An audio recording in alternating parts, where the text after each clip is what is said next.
नमस्कार मंडळी, मी वृषाली.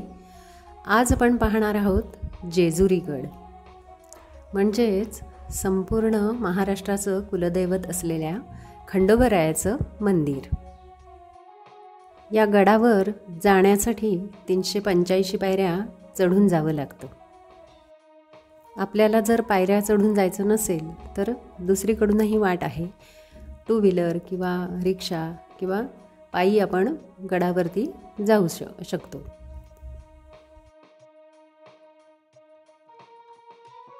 थेट गडावरती पोहोचायला रस्ता नाही आहे, पण थोड्याशा पायऱ्या चढाव्या लागतात.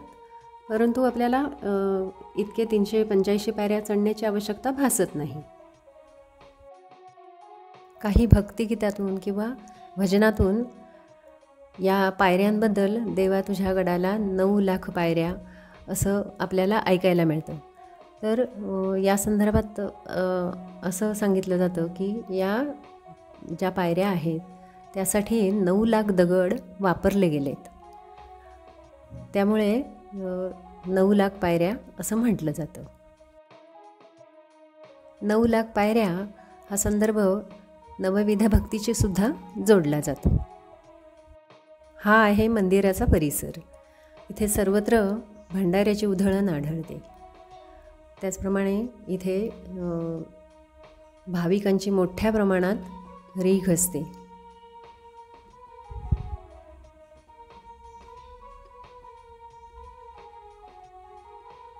आता आपण आलोय खंडोबाच्या मंदिरात.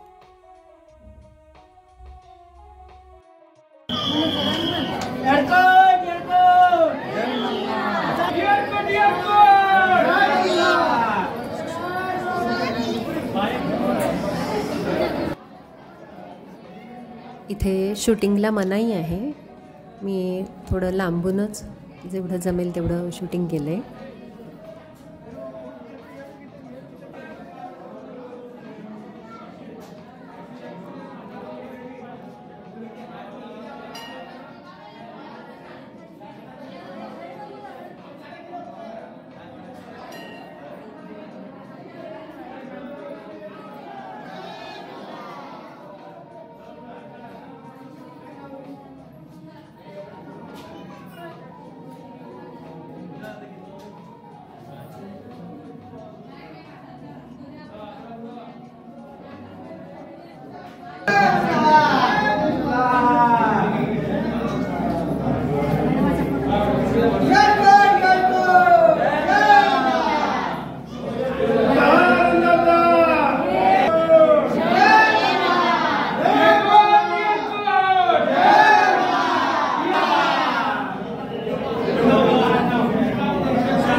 अशा तऱ्हेने खंडेरायाचं दर्शन घेऊन बाहेर आलोय.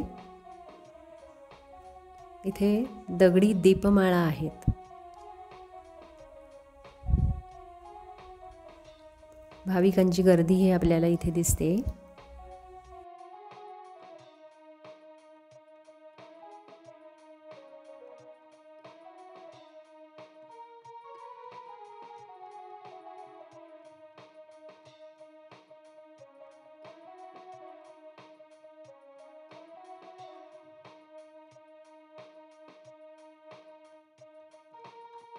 या मंदिरात पुरातन वस्तू जतन करून ठेवलेल्या आहेत.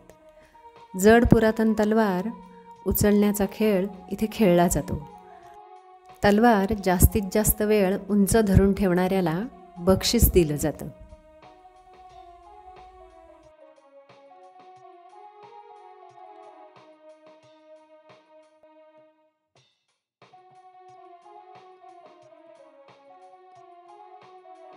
हे आहे तुळजाभवानीचं मंदिर.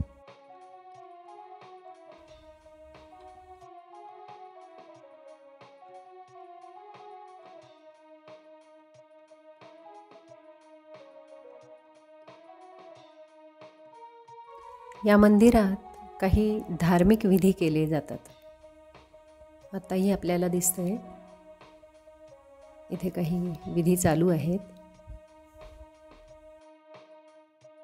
ज्यांचं कुलदैवत खंडोबा आहे ते बहुतेक इथूनच टाक वगैरे नेत असावेत. नवीन लग्न झालेली जोडपी या खंडेरायाच्या दर्शनाला आवर्जून येतात. पत्नीला उचलून घेऊन 5 पायऱ्या तरी नवरदेवाला चढाव्या लागतात आणि ही इथली प्रथाच आहे.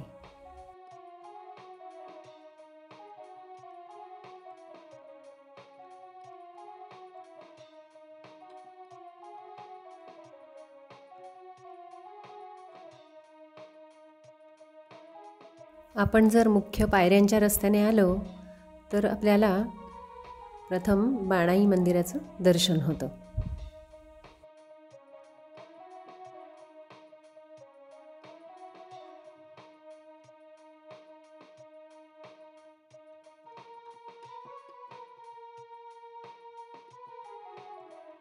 चैत्र, पौष आणि माघ महिन्यात इथे 4-5 दिवस खंडोबाची फार मोठी यात्रा किंवा जत्रा असते आणि भाविकांची इथे खूप गर्दी असते त्यावेळी.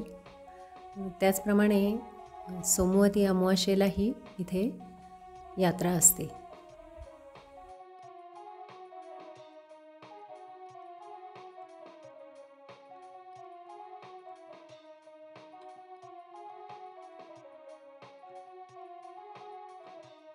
भंडाऱ्याची उधळण आणि भाविकांची रीघ ही इथे आपल्याला सर्वात जास्त दिसते.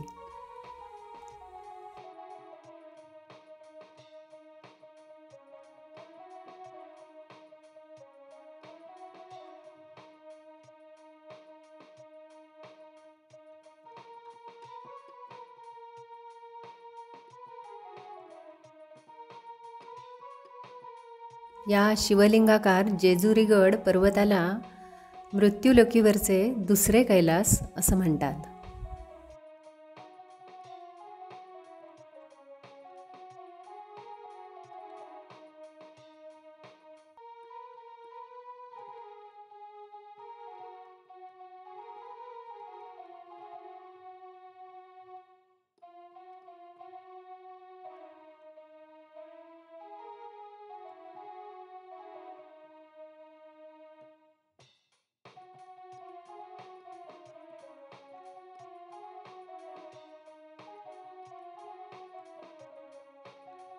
समोर दिसते ही मल्लासुराची मूर्ती आहे.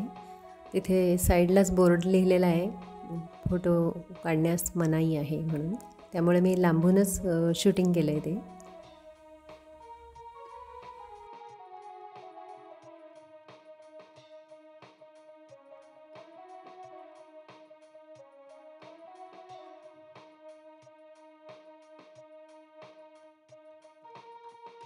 अशा तऱ्हेने आज आपण जेजुरीगड पाहिला. तुम्हाला जर हा व्हिडिओ आवडला असेल तर लाईक, कमेंट आणि शेअर नक्की करा. धन्यवाद.